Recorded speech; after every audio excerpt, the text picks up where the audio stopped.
আমরা এই মুহূর্তে দাঁড়িয়ে আছি ফরিদপুর ভাঙ্গা মহাসড়কের বাকুন্ডা নামক একটি জায়গাতে।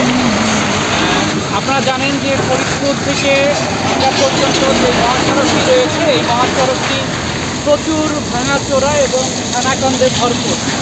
এবং এখন বর্ষাকাল, এই বর্ষার বৃষ্টিতে আরও বেশি ভয়ানক একটি পরিস্থিতির তৈরি হয়েছে।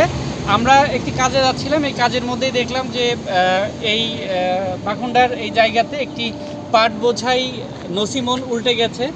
আমরা একটু কথা বলতে চাই এই নসিমনের যিনি ড্রাইভার ছিলেন তার সাথে। ভাই, এটি মানে কিভাবে পড়ে গেল? এই গ্যাপ তো রাস্তা, গ্যাপের ভিতরে পড়লে পরে চাক্কা বলি পরে চাক্কার নাটগুলি ছিঁড়ে গেছে, ছিঁড়ে গেলে পরে পড়ে গেছে।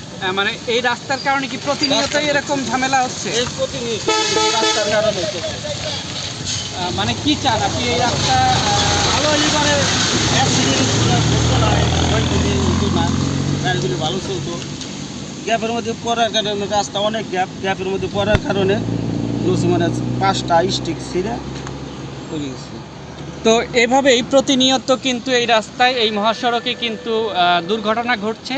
তো আমরা চাই যত দ্রুত সম্ভব এই রাস্তাটি সংস্কার করা হোক এবং এই রাস্তাটি 4 লেনে উত্তীর্ণ করে একটি পূর্ণাঙ্গ পদ্মা সেতুর যে একটি সুবিধা পাওয়া উচিত আমাদের ফরিদপুরে, এটি যেন আমরা উপভোগ করতে পারি। ধন্যবাদ সবাইকে।